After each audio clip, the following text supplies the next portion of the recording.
Donc, Luca nous vient, alors j'ai envie de dire d'Italie et de Belgique, mais je vais me permettre de dire les deux, puisque, Ouais.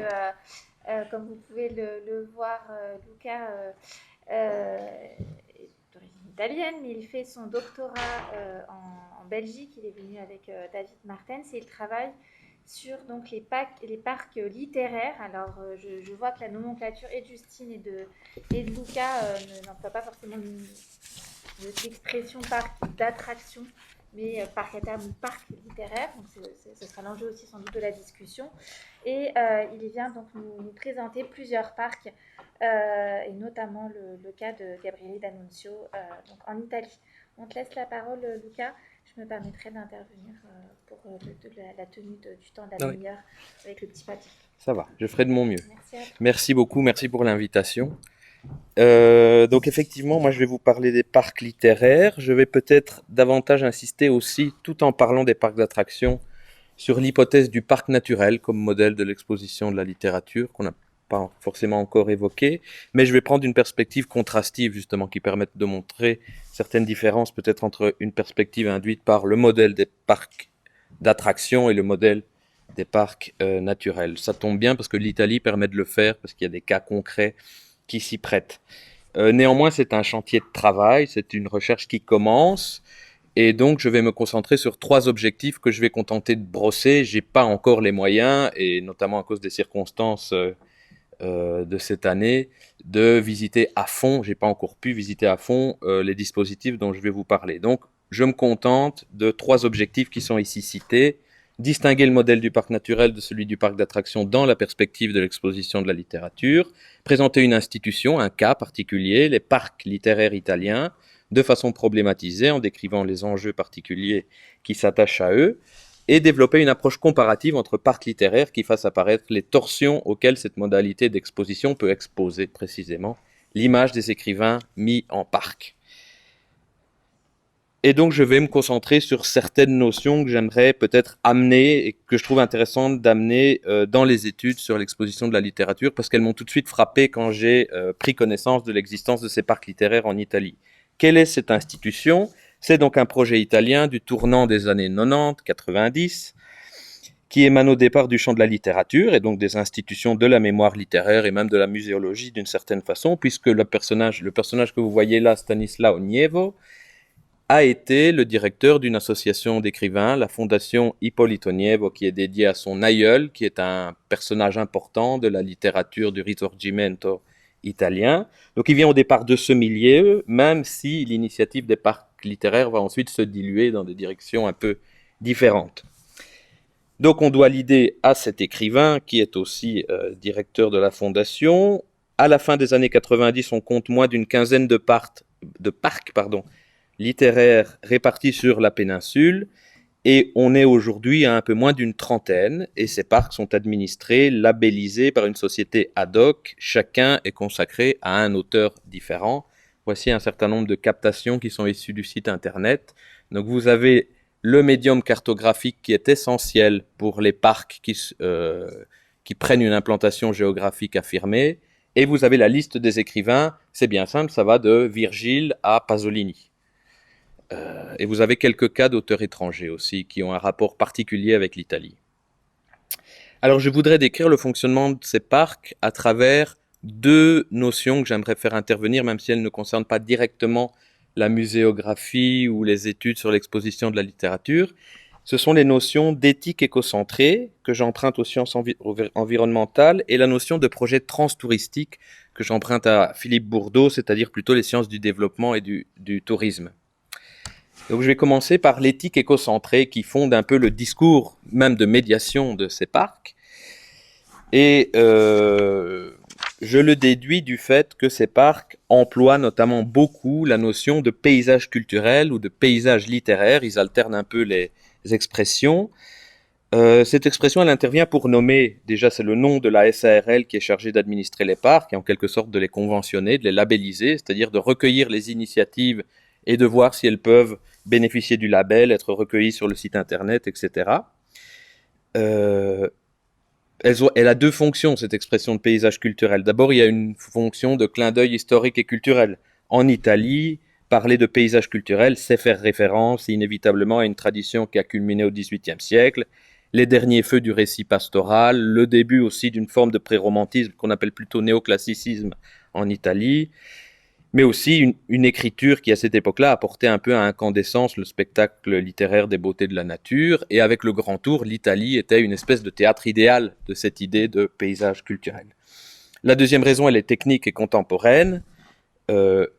Paysage culturel, ça désigne le caractère compact, intégré, multimodal de l'exposition qui est à l'œuvre dans ces parcs. La notion de paysage renvoie évidemment sur le mode de l'analogie aussi, ça j'aurai le temps de le repréciser, à un choix de lecture du territoire. On recherche activement un continuum, une analogie entre parc naturel et parc littéraire. Enfin, la notion de paysage, c'est une notion utilisée par les environnementalistes. Ils parlent plutôt de landscape, donc c'est la traduction américaine, et le landscape, dans cette tradition disciplinaire, ça définit l'état du territoire au sein duquel s'entremêlent la nature et la trace de l'homme. C'est-à-dire c'est un choix de développement qui décide de protéger la nature en tenant compte tout de même de l'habitat, de la culture, d'une certaine industrie modérée, je dirais. Et donc ce choix de développement qui découle de la prise en compte du landscape, il est appelé éthique écocentrée. C'est protéger l'environnement en prenant compte donc l'habitat, les manifestations visibles, inévitables de l'activité humaine. Ça s'oppose, entre parenthèses, à l'éthique biocentrée, qui est plus radicale, qui postule un espace d'intangibilité de la nature, où la trace humaine n'a pas de droit de cité, et évidemment, c'est pas faisable partout. On pense au grand parc naturel américain, où, je vais dire, l'environnement s'y prête, puisque la trace humaine a été peu marquée, quoique on oublie souvent le cas des Indiens qui y vivaient. Mais évidemment, l'éthique écocentrée s'impose pour une perspective qui s'ancre sur le territoire italien. Et d'ailleurs, Stanislao Nievo aime répéter ce poncif qui fait de l'Italie le jardin du monde ou le jardin de l'Europe, c'est-à-dire un palimpseste de culture territorialisée, où la nature n'est pas isolable de la culture qui l'a stratifiée au cours du temps, etc. Et donc l'éthique écocentrée est une espèce de débouché naturel pour une exposition même qui prendrait l'alibi littéraire pour se déployer sur le territoire. Alors, quelles incidences, quelles tendances de cette éthique écocentrée quand elle devient un discours ? Alors, moi, je remarque plusieurs choses en observant les parcs littéraires tels qu'ils essayent de s'énoncer en tant que parcs. C'est que la première chose, c'est qu'il y a un élargissement considérable de la compréhension des limites de ce qui peut être exposé. Ça, j'y reviendrai. Il y a quelque chose de plus concret, c'est que le cadrage qui tient compte de l'éthique écocentrée va permettre aux organisateurs d'opérer une redistribution stratégique des écrivains sur tout le territoire de la péninsule. C'est-à-dire sans se limiter aux lieux surtout urbains où, pour la plupart, ils ont effectué la plus grande partie de leur carrière. Et donc, on peut redistribuer sur le territoire les écrivains. C'est aussi une bonne occasion pour cultiver une analogie discursive, elle aussi très marquée et écocentrée, entre enfance et nature. Deux jouvences, deux sources vives réunies pour garantir en quelque sorte le discours parquant. Il y a une grosse proportion de parcs littéraires qui élisent des territoires d'enfance. Je cite le Castagneto du jeune Carducci en Toscane, la Sardaigne de Grazia Deledda ou les parcs littéraires siciliens qui fonctionnent tous sur ce modèle de la maison d'enfance. En termes d'histoire littéraire comme de muséologie, cette territorialisation se justifie plus ou moins selon les cas. Elle est incontestable pour l'enracinement de la vie et de l'œuvre d'un écrivain comme Carlo Levi, par exemple, qui est l'auteur du Christ s'est arrêté à Eboli. C'est moins évident pour le professeur bolognais que fut Carducci pendant presque toute sa vie. La Toscane, il l'a quitté assez rapidement, de même que Grazia Deledda d'ailleurs, pour la Sardaigne. Que penser enfin de leur confrère antique Virgile, régionalisé dans la commune de Lombardie orientale qui porte son nom? Là, il me semble y avoir une forme de désuniversalisation un peu contre-productive. Il y a aussi, à travers ce discours écocentré, une ébauche d'interprétation globale ou générique qui tend à relire un peu exclusivement des pans entiers de littérature italienne, tout mouvement confondu, à la lumière d'une attraction universelle qu'aurait exercé le territoire de la péninsule sur le canon littéraire. Nievo va ainsi passer son temps à scander l'histoire des différents siècles à travers une espèce d'aimantation par le territoire. Dans le volume qui présente les parcs et qui est dédié à l'Ottocento, c'est-à-dire au XIXe siècle. Il écrit: la conscience vitaliste de Ippolito Nievo, la décadence romantique d'Aleardi, Verga et son vérisme, les sonorités philologiques de Carducci, les marbrures impressionnistes de Serrao et le naturalisme de D'Annunzio sont autant de sentiers de l'inspiration qui se teintent des lieux qu'il raconte.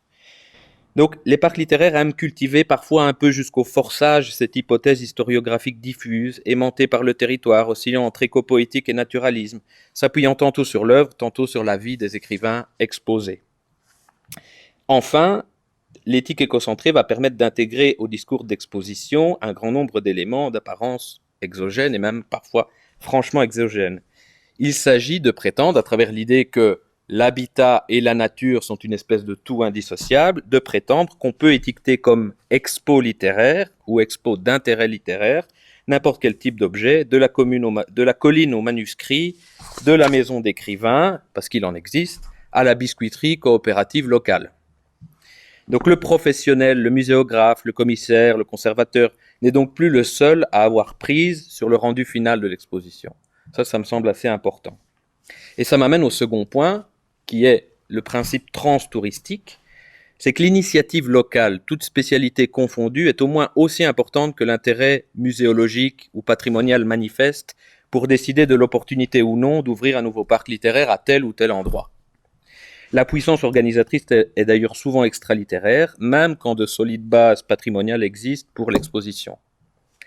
Plusieurs partenaires convergent autour d'un projet de développement économique, et c'est souvent pour dynamiser des zones du territoire moins connectées aux flux touristiques. Stanislas Nievo s'emploie d'ailleurs à dresser le cahier des charges de la nouvelle institution, qui est aussi un cahier des charges touristique. Je ne vous lis que le début. Au-delà de l'aspect littéraire, pourtant central dans le projet, les parcs font usage des autres disciplines et des meilleures manifestations artisanales auxquelles le long cours des siècles a laissé une empreinte unique, en particulier lorsque ces zones sont situées dans des communes éloignées des grandes lignes de communication et dotées d'un certain nombre d'habitants, ou dans des quartiers spécifiques de villes. Le parc littéraire veut ramener visiteurs et passionnés vers ces territoires à travers l'appel à la réanimation d'antiques mémoires culturelles, etc. Donc il y a bien une espèce d'appel touristique ou de revendication au tourisme. Encore faut-il préciser quelle est l'orientation de ce tourisme. Ce n'est pas un tourisme de masse qui investit les parcs littéraires. Aucun parc littéraire ne s'installe dans une région touristiquement déjà prospère. L'intervention, lorsqu'elle a lieu, se veut en plus modérée, cantonnée à une gestion locale. Le public espéré est d'ailleurs volontiers national. On imagine mal un public international aller dans un parc littéraire consacré par exemple à un obscur écrivain régional sicilien, sauf peut-être la diaspora sicilienne justement, mais voilà. Donc c'est un tourisme de faible intensité en tout cas, d'infusion très localisée, qui refuse ou qui n'a pas les moyens de pratiquer la surenchère routière, hôtelière qu'on retrouve ailleurs. On retrouve donc les principales caractéristiques dans ce tourisme espéré de ce que Philippe Bourdeau a proposé de nommer le transtourisme. Ce serait un tourisme au 3e degré, volontiers normatif et inscrit dans une rationalité finalisée. Pourquoi ? Qui renverra à des pratiques et à des représentations de la récréation marquées par un volontarisme éthique, social, environnemental, économique, et une recherche de cohérence existentielle, basée sur le métissage de l'univers récréatif avec la vie quotidienne, l'agriculture, le patrimoine, l'artisanat, l'éducation, le développement personnel et même la spiritualité.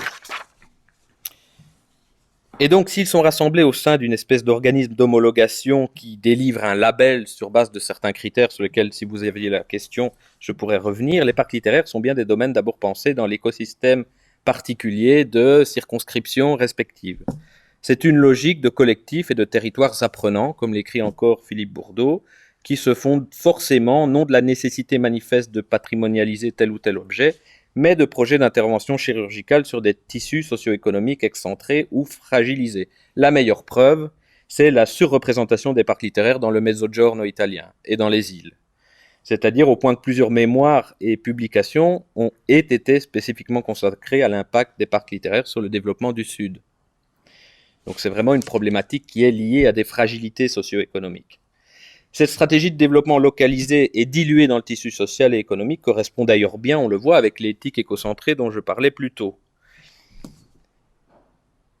Tandis que l'éthique écocentrée vient paysager la littérature en décrétant ce qui dans le parc fait ou non exposition, l'approche tendance touristique s'impose comme le mode de développement et d'exploitation qui donne corps à cette éthique, la rend viable, opportune, bénéficiaire, etc. La première, donc l'approche transtouristique garantit la faisabilité, la seconde, le crédit symbolique, d'une certaine façon. Et l'administrateur actuel des parcs littéraires le résume bien dans une phrase qui dit « Les parcs littéraires ne se limitent pas à préserver et à éduquer à travers les lieux, mais ils prétendent sauvegarder les lieux à travers la littérature. » Il n'en reste pas moins, quelles que soient les critiques qu'on peut adresser au cas par cas, parce qu'ils sont tous très différents les uns des autres, à ces parcs littéraires, qu'il revient à la littérature d'y fournir le mobile fédérateur d'initiatives très diverses. Et ceci qu'on juge qu'ils instrumentalisent la littérature ou que certains parcs soient patrimonialement plus aboutis. Le geste trahit en soi une espèce de persistance en Italie d'un statut de cimentage des imaginaires qu'assure encore le canon littéraire. D'ailleurs, ce terme même de canone, pour parler du canon littéraire, est d'usage beaucoup plus fréquent et décomplexé en italien qu'en français. Alors, c'est quoi l'approche transtouristique? C'est aussi le fait que, parce que le pacte de lecture qui fonde ces parcs est écocentré, les médiums, artefacts, sites ou expos au sens large, qui manifestent l'argument littéraire, ne connaissent pas de limite a priori. Du manuscrit à la piazza ou au morceau de colline, en passant par la randonnée, la spécialité culinaire, l'orchestre local, tout participe potentiellement de l'exposition en jeu et y devient signifiant de fait, même indirectement. De là résulte aussi, je l'ai dit, une frustrante maniabilité muséographique. Si les parcs littéraires ne manquent pas d'intégrer des dispositifs classiques, comme des expositions temporaires, des parcours littéraires, des maisons d'écrivains, ces instruments strictement muséographiques ne sont qu'une composante de leur programme, qui participe avec toutes les autres, et parfois sur le même pied que toutes les autres, au rendu final de l'exposition écocentrée. Plus qu'ailleurs, les spécialistes doivent négocier les contenus et même l'apparaître des parcs avec des acteurs culturels, économiques et touristiques, sans oublier le paysage déterminé dans et par le périmètre du parc. Ça n'empêche pas ces parcs de faire exposition de fait. Ils deviennent de facto les médiateurs d'une image et d'une mémoire relative à la portion de littérature représentée dans leur portion de territoire. Et l'exemple que j'ai voulu prendre, c'est celui de Gabriele D'Annunzio, parce qu'il présente le cas rare d'un écrivain dont on peut dire qu'il bénéficie en Italie de deux espaces qu'on peut appeler parcs et qui sont assez différents l'un de l'autre. Avant de parler du parc littéraire qui est consacré à D'Annunzio, je vais parler d'un site beaucoup plus connu, qui est vraiment le site de référence sur la patrimonialisation de D'Annunzio en Italie. C'est le Vittoriale degli Italiani, sa dernière résidence qu'il a conçue, pensée, presque bâtie lui-même, en tout cas intellectuellement. Et ça va me permettre de montrer quelques différences significatives sur l'effet de la mise en parc en faisant un contraste entre les deux parcs. Donc celui de D'Annunzio, ici le Vittoriale, est situé à Gardone Riviera, une localité des bords du lac de Garde, qui du point de vue de la géographie d'annunzienne apparaît comme une affectation doublement délocalisée. Ça ne sont pas les Abruzzes natales de l'écrivain, ça n'est pas non plus le centre exécutif du pouvoir, puisque Mussolini avait eu à cœur d'honorer D'Annunzio pour mieux le tenir éloigné de Rome et du cœur du pouvoir italien pendant le fascisme. On pourrait dire que le Vittoriale, c'est plutôt l'écrin déterritorialisé du mythe politique de l'écrivain, qu'il a voulu se construire d'ailleurs lui-même par sa propre volonté, et tout au Vittoriale, ou presque, rappelle en effet l'image d'esthète armé qu'a voulu donner de lui D'Annunzio, pour reprendre l'expression de Maurizio Serra, qui lui a consacré une biographie, des reliques les plus petites aux plus grandes, des décorations militaires aux aéronefs et jusqu'à la proue d'un navire de guerre entièrement réimplanté en terre ferme, tout célèbre le rôle d'homme engagé qu'il avait résolu de tenir à partir de 1914, après avoir été un poète décadent pendant très longtemps. Donc, il est devenu un as de l'aviation, il a réalisé des coups de main remarqués pendant la guerre, il a été surtout le commandante irrédentiste qui a raflé la ville de Fiume aux Alliés et y a établi une espèce de république qui a duré 500 jours. Il a aussi fourni, il faut le dire, l'imagerie fasciste, l'idée de la marche, l'idée du salut romain, c'est lui, et ce, malgré le rapport contrariant qu'il entretiendra par la suite avec le régime. Et donc, on retrouve cette saturation d'historicité vingtiémiste au Vittoriale, avec des rues, des jardins, de nombreuses bâtisses, ce qui fait que le lieu combine le statut de maison ou de domaine d'écrivain au sens strict, de lieu de mémoire nationale, Vittoriale degli Italiani, et aussi de complexes monumentaux, avec notamment un amphithéâtre à ciel ouvert.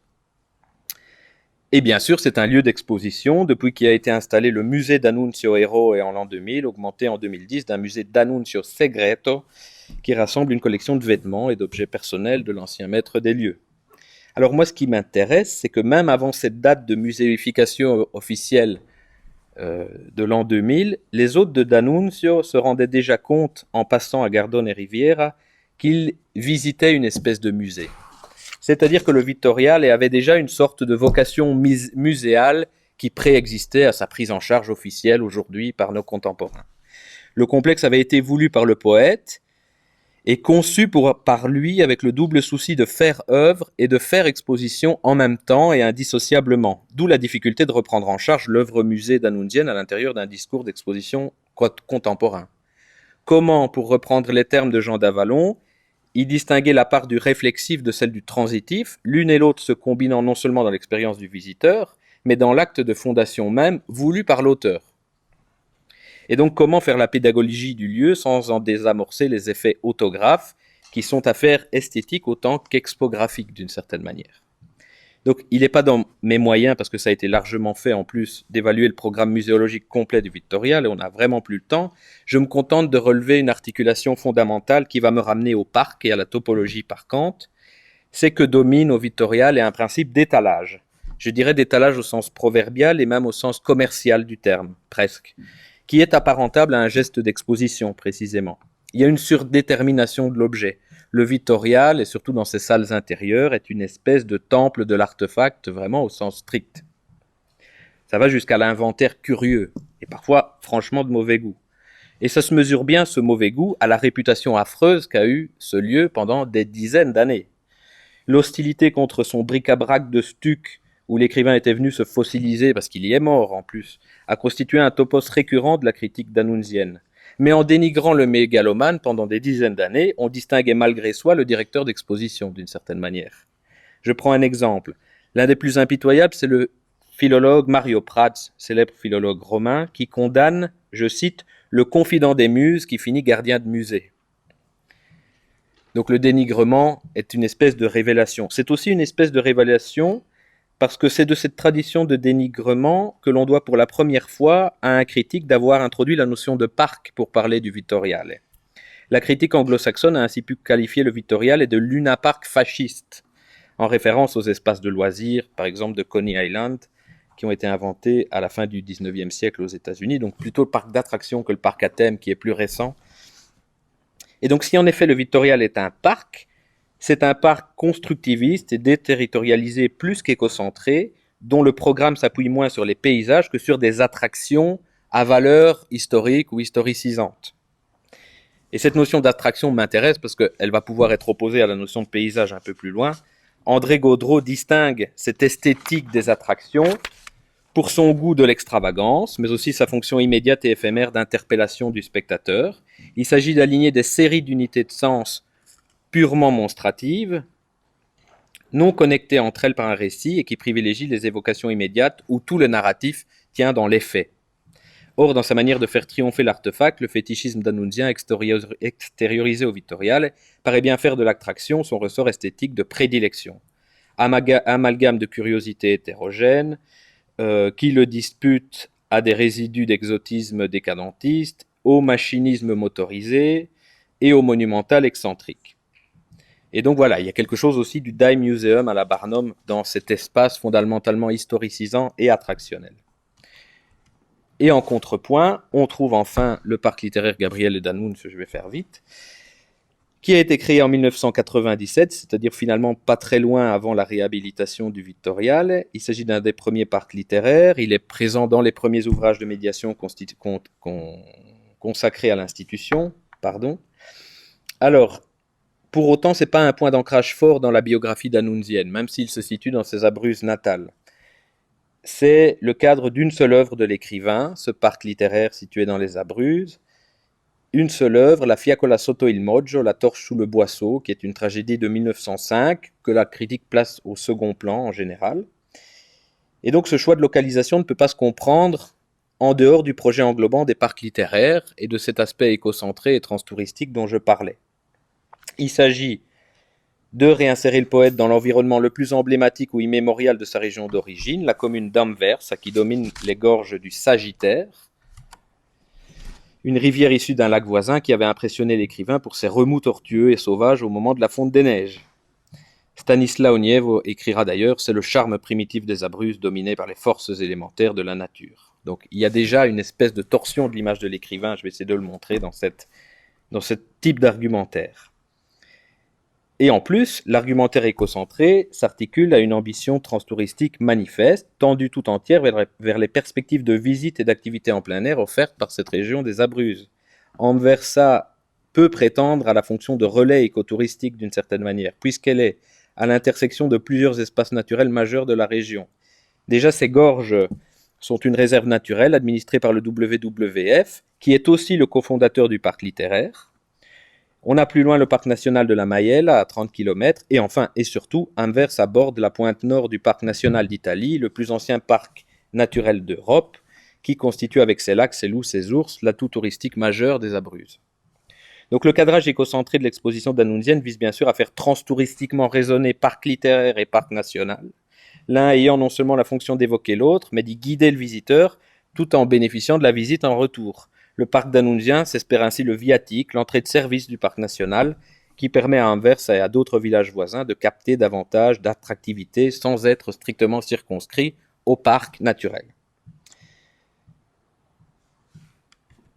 Et en plus, la perspective écocentrée permet à ce parc d'organiser ou de labelliser des initiatives et des événements d'une grande diversité. Même en 2020, malgré le Covid, on y a retrouvé des excursions animalières, des cours sur les plantes aromatiques, des leçons de yoga, du cinéma en plein air, des concerts de jazz. Peu de littérature cette année, malheureusement, mais c'est quand même D'Annunzio qui chapeaute le tout. Alors, sur l'arrière-fond de cette géographie dannunzienne se détachent tout de même quelques propositions inspirées du patrimoine littéraire. Il y a notamment et essentiellement un parcours littéraire qui va de la commune d'Anvers, qui sont les lieux de la tragédie de D'Annunzio, jusqu'à la fameuse gorge du Sagittaire, qui est l'endroit un peu culminant du drame. Et je vais m'intéresser à un objet, et puis je vais rapidement clôturer. Ce sont ces espèces de panneaux qui sont placés devant des portions de paysages emblématiques, ici devant la fameuse rivière Sagittaire. Ils sont porteurs d'impressions d'époque consignées par D'Annunzio à propos des lieux en question. Et donc ces panneaux plantés au sol sont en réalité plutôt des étiquettes, puisqu'ils découpent des paysages comme des objets censés prendre valeur d'expo par leur seule mise en rapport avec le texte littéraire. Mais ici, l'étiquette, pure citation, désigne son propre paysage inspirateur. Dès lors, la question peut se poser si on n'aboutit pas à un rapport d'illustration, une sorte de perspective inversée, où c'est le motif lui-même qui vient présentifier, embellir, augmenter une œuvre qui se réfugie quant à elle sur l'étiquette, ou plutôt un rapport de performation, où il reviendrait au visiteur d'actualiser une signification intégrée, multimodale, dénotée aussi bien dans que devant l'étiquette, et qui ne conçoit plus de différence entre l'œuvre et la nature qui l'a suscitée. Alors, on pourrait faire une petite provocation en signalant un événement qui a eu lieu entre la création du parc, entre la création de la tragédie et du parc. C'est qu'en 1927, un barrage hydroélectrique a été construit en amont, et il a considérablement domestiqué l'ardeur du cours d'eau tel que l'avait perçu D'Annunzio. Du coup, dans cette transformation du torrent en ruisselet ou en filet d'eau, c'est l'impression poétique retirée par D'Annunzio qui se trouve visiblement altérée et donc littéralement plus exposable d'une certaine manière. Alors ça pourrait sembler vain ce que je vous dis, mais c'est une manière de faire parler le discours de médiation écocentré en le prenant à son propre jeu. L'altération rétrospective de la rivière pourrait être vue comme une preuve criante de la volatilité de l'expo littéraire écocentré. Je me suis perdu. Voilà. Et donc de l'incomplétude foncière d'un dispositif d'étiquetage où le désignant n'a plus de moyens référentiels d'accéder au désigné. On pourrait aussi se demander quel statut de conservation donner à un territoire qui prétend lui-même conserver la trace d'une impression ou d'une inspiration littéraire. Devrait-on même forcer la logique jusqu'à envisager une restauration de ce torrent qui, sous la plume de l'écrivain, je cite, « se rompt en écume jusqu'au rocher en portant sur son passage les troncs et les toits des huttes ». Donc l'hypothèse est provocatrice, impraticable, mais elle a le mérite de montrer comment les parcs littéraires cherchent l'affinité avec les parcs naturels et, jusqu'à la conservation, essayent de confondre leurs enjeux avec ceux des parcs naturels. évidemment, le parc en question choisit de laisser la liberté à l'imaginaire. Quand l'expo découpée dans le motif naturel se dégrade, c'est au spectateur de reconstituer son expression disparue et conservée dans le poème. Au mieux, le visiteur retiendra-t-il de ce cas limite une leçon de sagesse. L'écrivain 19e et le visiteur contemporain ne sauraient résolument plus se baigner dans le même fleuve. Alors, je vais rapidement en constatant que il y a une certaine polarité, évidemment, qui apparaît entre ces deux espaces consacrés au même écrivain. Voilà. Tout, finalement, semble conspirer à faire prendre au parc littéraire d'Anvers le contre-pied de l'exposition proposée par le Luna Park fasciste de Gardone et Riviera. Il y a l'évidence d'un antagonisme, d'une polarisation qui justifie un peu qu'on lise les deux parcs en regard. L'un se veut 19e, post-historique, régionaliste, l'autre exhibe son culte politique du XXe siècle avec un billet nationaliste un peu gênant. Au Vittoriale, qui est un non-lieu quant aux origines d'Annunzienne, la logique attractionnelle s'unit au fétichisme décadent pour saturer l'espace et faire exposition du vivant même de l'écrivain. À Anversa, en revanche, l'enracinement du lieu bénéficie d'une affirmation démesurée par rapport aux bases matérielles de l'exposition. La frugalité écocentrée de l'un paraît donc aux antipodes de l'exposition dûment inventoriée de l'autre. Enfin, si le Victorial est un domaine largement autographe, même s'il n'a été traité de parc que par la suite, l'autre, fondé à presque 60 ans de la mort du maître, s'énonce d'emblée comme un parc littéraire. Et donc, je voudrais juste conclure par une espèce d'hypothèse sur le fait qu'au-delà de l'évidence d'une différence d'envergure entre ces deux domaines et d'une différence de légitimité, de valeur muséographique, il faut retenir de la confrontation des deux qu'on peut aboutir à des grandes polarisations entre deux espaces, évidemment, qui cherchent à spatialiser l'image d'un même écrivain. En partie, c'est attribuable à la personnalité et à la carrière de D'Annunzio, qui a été faite de déplacements incessants entre décadentistes et poètes soldats, voire proto- ou simili-fascistes. Mais la personnalité de D'Annunzio ne suffit pas à expliquer, à mon avis, l'intégrité discursive de chacun des deux espaces. Chacun de ces espaces se donne complètement pour ce qu'il est, comme s'il ne voulait rien concéder à l'autre. L'un et l'autre sont peu polyphoniques, on pourrait le dire. À chaque fois, l'environnement semble forcer la cohérence et on ne retrouve pas le cadrage, le métadiscours, la pédagogie, qui dirait la continuité créatrice et existentielle dont chacun ne fixe qu'une facette de manière assez radicale. Et donc, à mon avis, il y a dans ce jusqu'au boutisme expositionnel, à Anversa comme à Gardone, des dynamiques inhérentes à la logique parcante elle-même. Le parc est un domaine qui, par une sorte de décret d'énonciation qui est lié à son acte de circonscrire un domaine, qui a tendance à thématiser, on a parlé de la notion de thème, c'est-à-dire à motiver par un argument d'ensemble le moindre des éléments qu'il abrite. Et donc il force un peu la spécialisation de tout ce qui se trouve en son sein. Cette topologie intégrée a pour effet tendanciel de trancher l'histoire littéraire, sinon de trancher dans l'histoire littéraire. Et sur cette espèce d'inertie topologique ou de tendance à la totalisation dans le parc, quel qu'il soit d'ailleurs, naturel ou attractionnel, je voulais finir avec cette phrase de Bruce Bégou dans un essai fiction de 2010. Il écrit « Quel que soit le domaine qu'ils ont choisi, la protection de la nature, la politique d'extermination, la conservation des vestiges, l'accumulation des déchets, ils, les parcs, ont tous fait preuve d'un sens exceptionnel de la mise en scène. Aux parcs, ils ont su donner une forme originale, ils ont élargi le champ de ses possibles. Chacun dans son domaine propre a en effet renouvelé l'idée d'enclavement en l'adaptant aux besoins nouveaux de la modernité, spectacle et surveillance, distraction et ordre. Grâce à eux, le parc classique est devenu camp, réserve, foire, ghetto. Voilà, cette topologie surplombante est peut-être une notion à intégrer en plus quand on étudie des initiatives d'exposition littéraire qui se réclament du parc littéraire ou d'attraction d'ailleurs. Je vous remercie. Je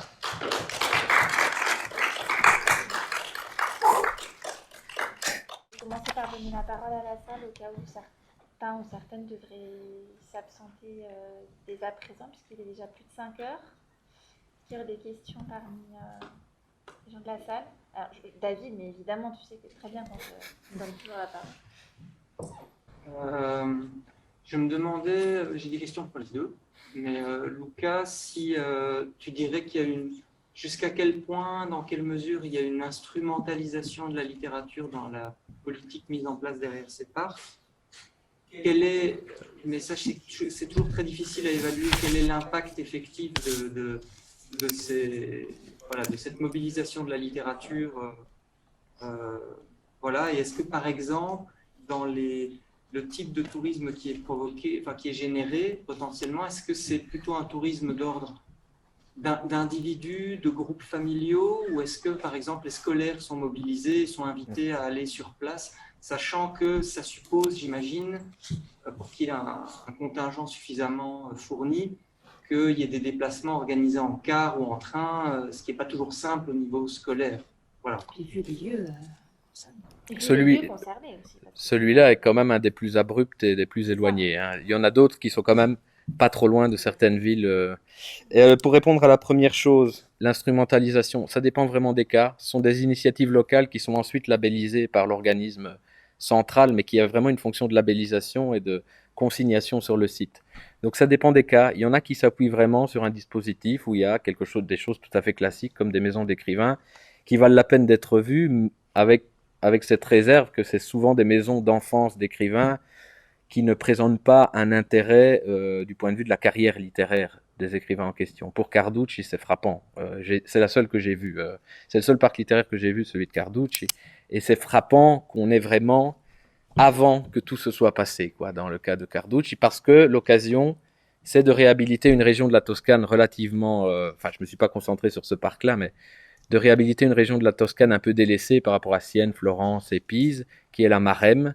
Et donc il y a toute une espèce d'organisation régionale qui surexploite un petit peu cette base patrimoniale manifeste qu'est une maison d'enfance de Carducci.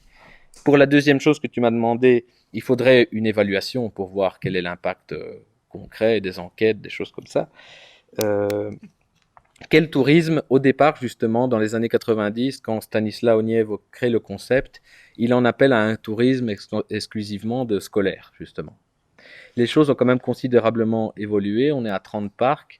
C'est devenu une institution quand même assez visible, même si elle organise une espèce d'animation de la vie culturelle locale d'une série de régions. Elle est devenue importante pour le sud de l'Italie aussi. Manifestement, ça a un effet. Il y a beaucoup de gens qui disent que c'est positif. Donc, les gens, ils sont plus habitués en Italie à raisonner par parc littéraire quand ils veulent parler de l'animation culturelle d'une région. Et c'est quand même au titre de la littérature qu'on le fait. Et le plus souvent, ici j'ai pris des exemples extrêmes, mais le plus souvent il est quand même question de littérature, il y a des lectures publiques, il y a au moins un parcours littéraire dans chacun des parcs. Le problème c'est qu'ils viennent s'agréger une série de choses qui relèvent du coup de main au TPE, PME local, quoi. Qui est vraiment très très très affirmé et parfois avec un risque de contresens. Est-ce que tu expliques pourquoi ça a l'air d'être beaucoup plus massivement développé en Italie que partout ailleurs? Alors voilà, oui, parce que à ma connaissance, c'est la seule institution centralisée nationale qui prend le parc comme une espèce de figure d'exposition de la littérature. J'y travaille. On sait par exemple, je l'ai évoqué, que les Italiens ont été les premiers à implanter des parcs naturels en Europe, sur le modèle des parcs naturels américains de la fin du 19e siècle. Il y a les stages culturels par le romantisme, le récit pastoral. Il y a une espèce de rapport à la nature qui fait que les choses sont beaucoup plus diluées dans une approche déjà écocentrée pour des raisons culturelles en Italie. Et puis il y a le fait quand même que le canon littéraire continue à faire référence, et je vais dire, il y a une espèce de...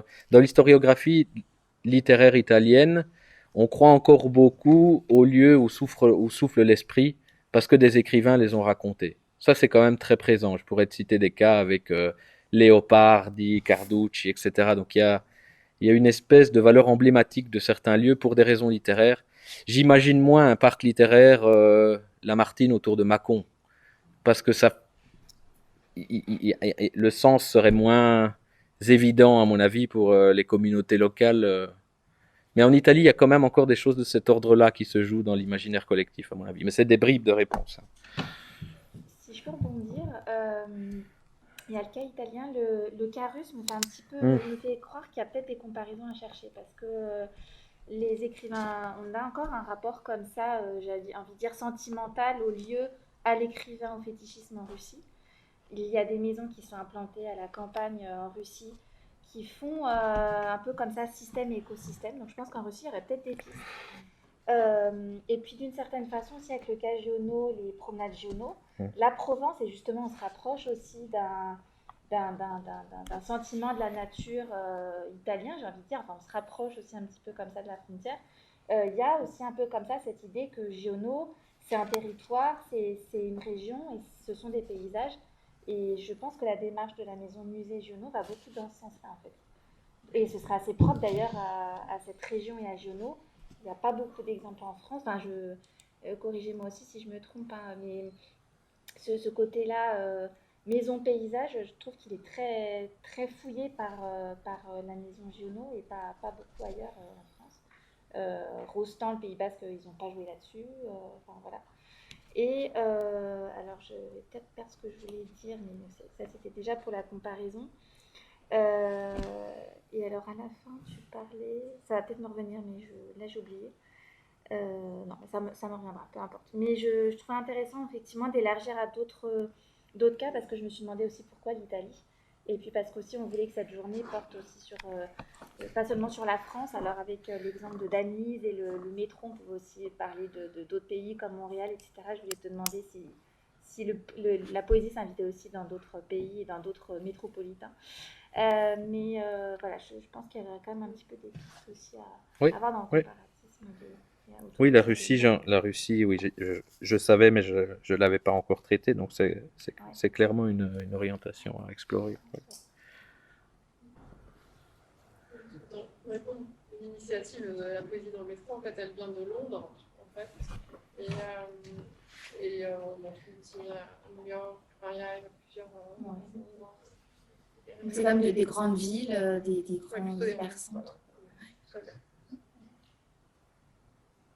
Une question pour Justine. Le parc Dickens, pourquoi est-ce qu'il a disparu aussi vite? Parce que quand même, les parcs qui disparaissent aussi rapidement, enfin, je ne suis pas spécialiste de l'histoire des parcs, mais j'imagine que quand on met des sommes pareilles pour construire des lieux pareils, on a fait une étude de marché un petit peu avant pour éviter de se casser la figure. Et donc, on a un peu papoté en douce avec Lucas. Et donc, l'hypothèse, la sienne, c'était c'est quand même un peu glauque, comme ça, avec des crans.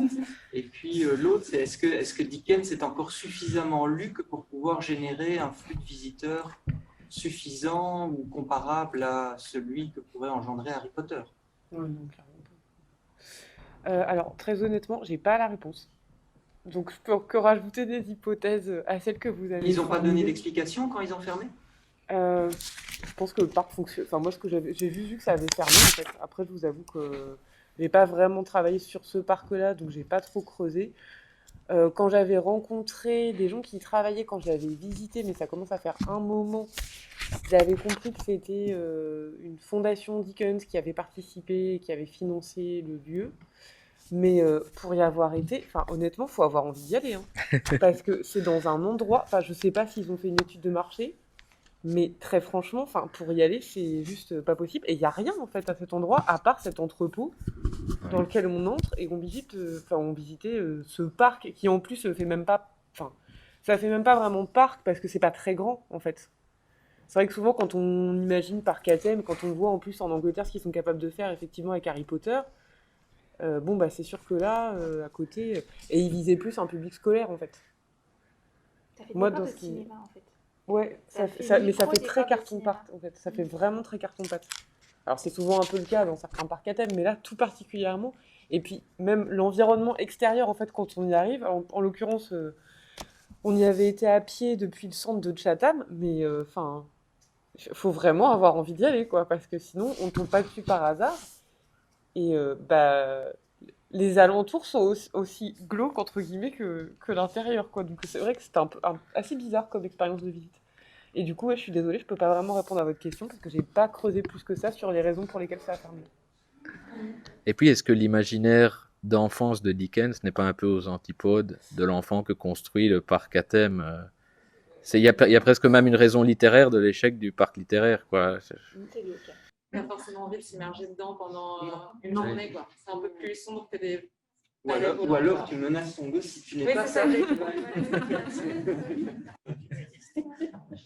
Mais c'est vrai que j'avais trouvé ça intéressant, le fait qu'ils choisissent Dickens, alors que franchement, c'est pas, pour le coup, le côté parc à thème, c'est vrai qu'on n'a pas forcément envie de retourner dans cette époque. Oui, mais sous cette forme-là, Oui, c'est particulier. ça accentue presque le côté glauque de l'œuvre. Mais complètement. J'ai encore une question par rapport à ce que tu as établi, je ne sais pas très bien comment dire, par rapport à la balance entre les maisons d'écrivains et les parcs à thème et l'inclination de certaines maisons d'écrivains vers le parc à thème, voire à l'attraction, je ne sais pas trop. Les deux cas de figure que tu as présentés sont quand même des cas de figure assez significatifs. Et tu disais qu'il y a une forme de massification qui caractérise le parc à thème. Dans le cas de ces deux auteurs-là, ce sont des auteurs de littérature de masse, entre guillemets. C'est des auteurs qui vendent énormément, qui étaient des auteurs de littérature populaire, entre guillemets. Je ne suis pas sûr, même si on peut toujours se montrer très inventif, qu'on pourrait créer un parc tendanciellement à thème autour de Beckett ou de Michaud. Après, moi, pour le coup, très franchement, d'une première hypothèse, je pense qu'on s'est permis des muséographies beaucoup plus... qui sortent un peu des codes traditionnels et classiques de la maison d'écrivains avec ces écrivains-là, justement parce qu'ils ont une dimension paralittéraire, donc moins sacralisante, déjà. Et ensuite, je pense qu'en fait, c'est pas tant une question de...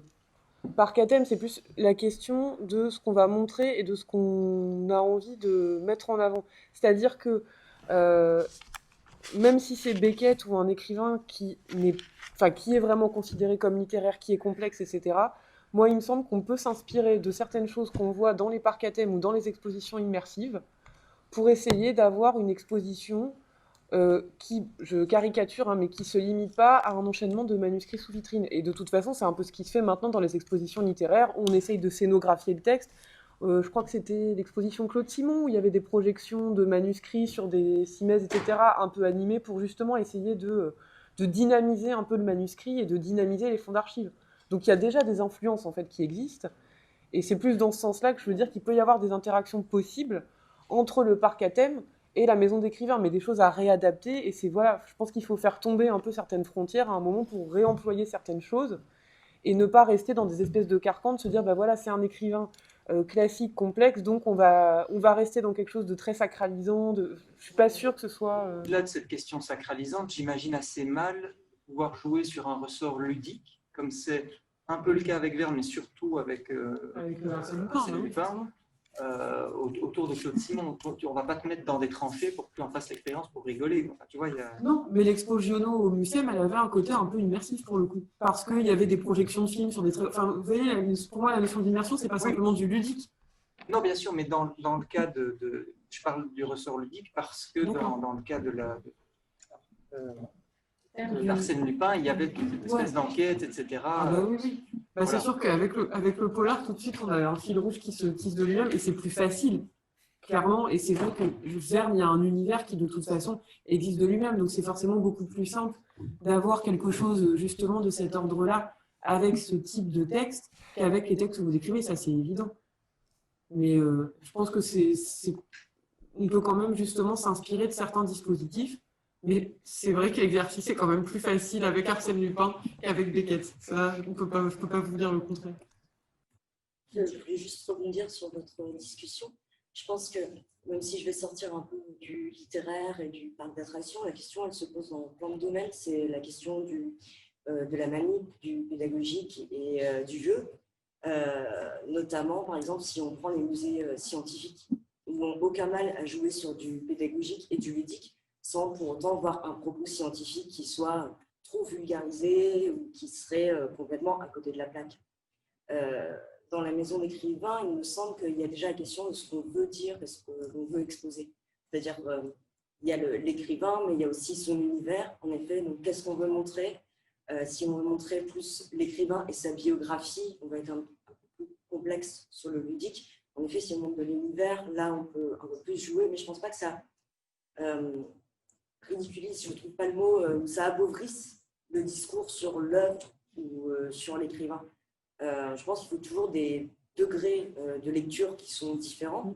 que ce soit dans la visite orale, comme tu en as parlé, par rapport au guide conférencier ou au médiateur, ou que ce soit la muséographie, la scénographie qui parle.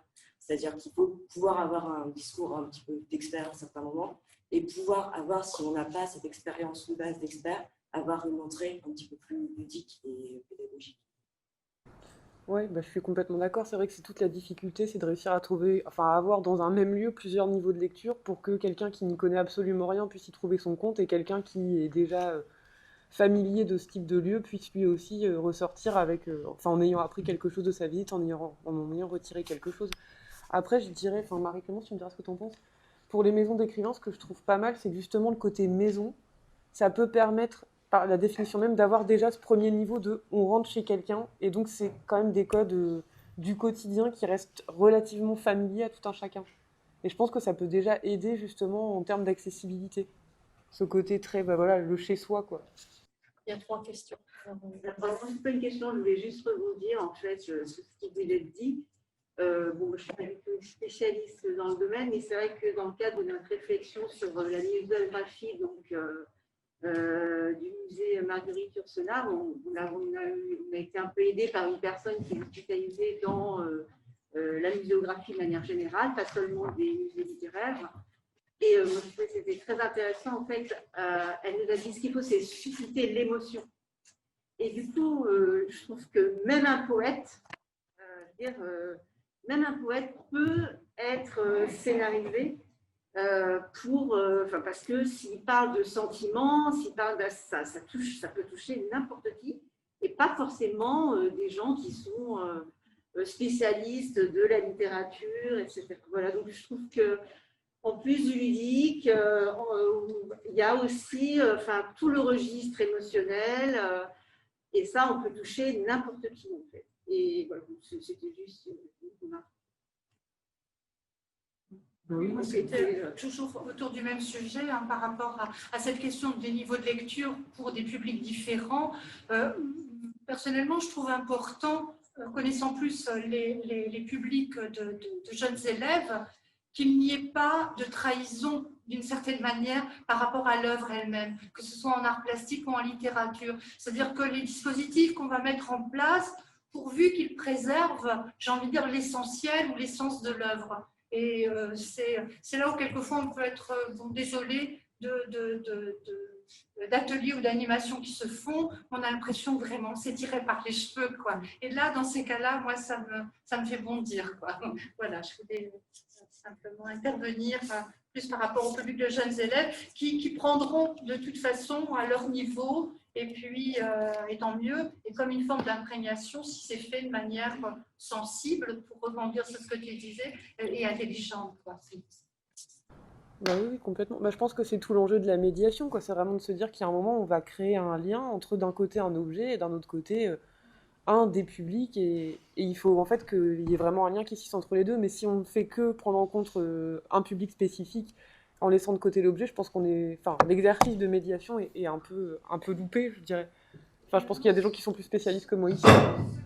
Ce que l'on a à notre disposition, par exemple, pour le musée Marguerite Yourcenar, c'est aussi le fait d'avoir beaucoup d'enregistrements. Et auquel cas, on peut dire, voilà ce qui a été dit par rapport à l'œuvre, puisqu'on a des enregistrements. Il y a à la fois ces livres et des enregistrements où elle parle. Donc, ça aide. Je veux dire, c'est comme pour Matisse, où on a beaucoup d'éléments sur ce qu'il peut dire de son œuvre, et pas seulement ceux des personnes qui ont réfléchi à son œuvre. Ça me semble important aussi, les deux, quoi.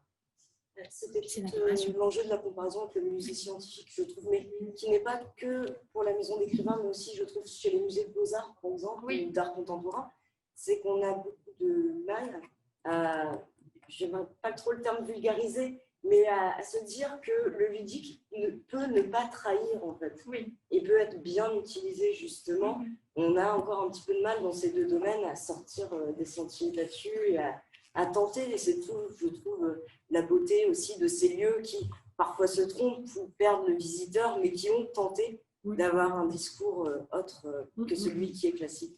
Je pense que c'est ressorti, pardon Isabelle, c'est ressorti aussi avec ton insistance à dire qu'en Italie, on révère, on s'autorise encore à révérer le canon, alors qu'en France, on est mal à l'aise en fait avec ça, on ne veut pas toucher aux auteurs.